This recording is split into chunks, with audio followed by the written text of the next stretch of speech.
मध्य प्रदेश के एक जिले का एक बालक अपनी माँ के साथ आया, फोटो की दुकान लगाया था वहां पे, अपनी माँ के साथ आया। बूढ़ी माता जी थी, बिल्कुल सत्य घटना आपको नवरात्रि की बता रहे।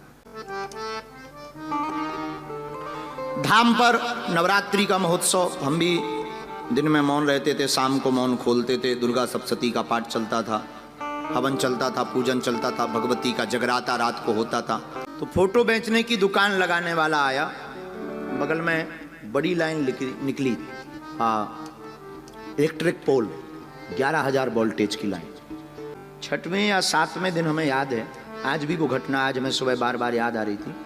6वें या 7वें दिन उस बालक ने अपनी दुकान के तार को लगाने के लिए कुछ किया, बड़ी लाइन में उसका बांस टच हो गया और उसमें तार लगा हुआ था।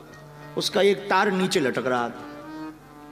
आंखों देखी बात है, हम बिल्कुल सामने ही बैठे थे, हम उसको कहते जा रहे बड़ी संभल के करना। अब वो कैसे कला चूक गया पता नहीं चला।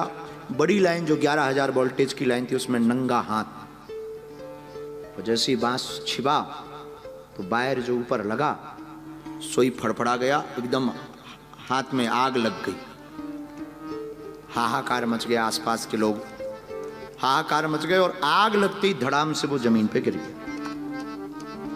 हमारे बगल में एक डॉक्टर साहब बैठे थे, उन्होंने कहा पंडित जी हमें लगता है ये मर गया। उसकी माताजी बूढ़ी 60-65 साल की रोने लगी, दुकान पे बैठी थी।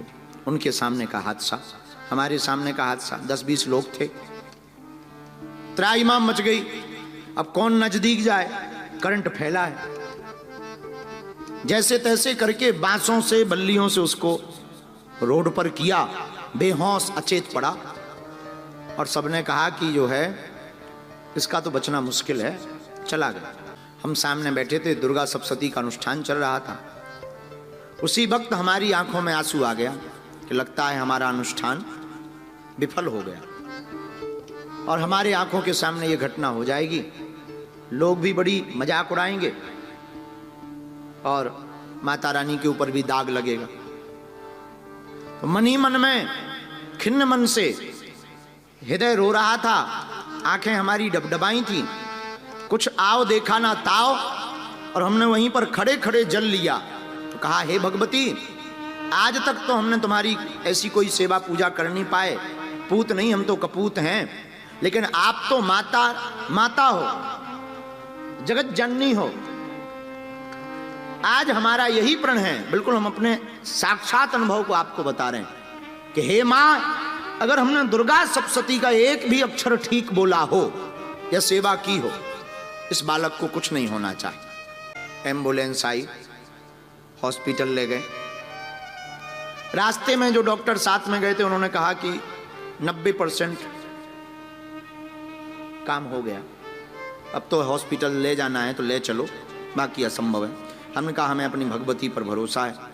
और रास्ते में ही भगवती ने लीला की कि उसको जो है हॉस्पिटल जाते जाते चेतना आ गई।